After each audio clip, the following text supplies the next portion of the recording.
What's going on, guys? My name is Alex from Prolix Media, and today we're going to see if these Amazon soundproofing foam tiles are worth it, and should you invest or look into something else. All right, so a little bit of a background story. We wanted to film a podcast. We filmed the podcast. It sounded very bad, and you probably can hear how bad it sounds right now, even though we're recording on the Rode NTG3. So to make our podcast sound less crappy, we decided to look into different ways that we can make our room sound better and make our room sound less echoey. There's a couple ways you can do that. You can add art to your walls, you can add furniture, you can add rugs to your room, or you can actually look into different soundproofing or professional soundproofing options like these Amazon tiles. Now, professional foam tiles are quite expensive, so we decided to start with Amazon ones. You can get 50 of these or so for about $100, which is what we did, and today we're gonna find out if they're worth it. First, we researched and we saw that most people install them with this spray adhesive, which we got at Home Depot for like $12. So we put up pretty much this whole wall full of foam tiles. We measured it off, we made sure everything was symmetrical, was even. We even used a massive level to make sure everything was perfect. To then come back to work the next day and see all of the tiles fell off.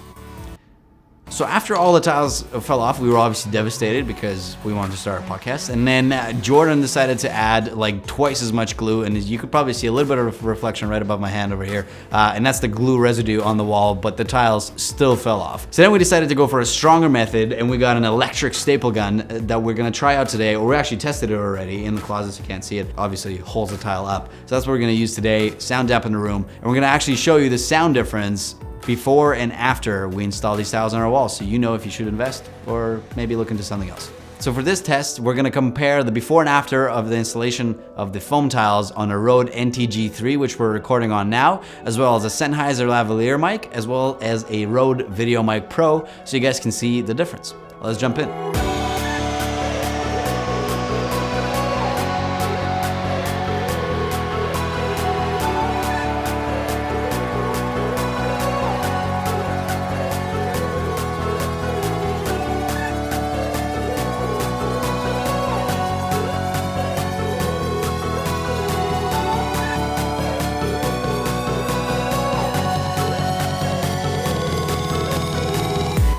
Alright guys, so that took us a little longer than expected. We ended up using actually the staple gun and the adhesive, as you saw in a time lapse. Once we stapled all the foam, we actually Sharpied all the staples with black to make sure that they don't show as much. So today we used that staple gun I mentioned. We also used this level to make sure everything was level, measuring tape, some T50 staples, and that Elmer's spray glue as well. So now we're gonna show you what the three different mics sounded like before soundproofing and after. This is the Rode NTG3 before sound dampening. Betty Botter bought some butter, but she said the butter's bitter. If I put in my batter, it will make my batter bitter. All right, this is the Rode NTG3 with soundproofing. Betty Botter bought some butter, but she said the butter's bitter. If I put it in my batter, I will make my batter bitter. This is the Sennheiser Lavalier mic before soundproofing. How much wood could a woodchuck chuck if a woodchuck could chuck wood?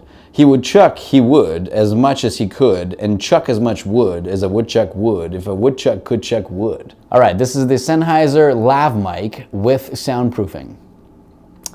How much wood could a woodchuck chuck if a woodchuck could chuck wood? He would chuck, he would, as much as he could, and chuck as much wood as a woodchuck would if a woodchuck could chuck wood. This is the Rode Video Mic Pro before soundproofing. Fuzzy Wuzzy was a bear. Fuzzy Wuzzy had no hair. Fuzzy Wuzzy wasn't fuzzy, was he? All right, this is the Rode Video Mic Pro with soundproofing. Fuzzy Wuzzy was a bear. Fuzzy Wuzzy had no hair. Fuzzy Wuzzy wasn't fuzzy, was he? All right, so that's the three mics with and without soundproofing. What do you guys think? Let us know below. Does soundproofing actually help?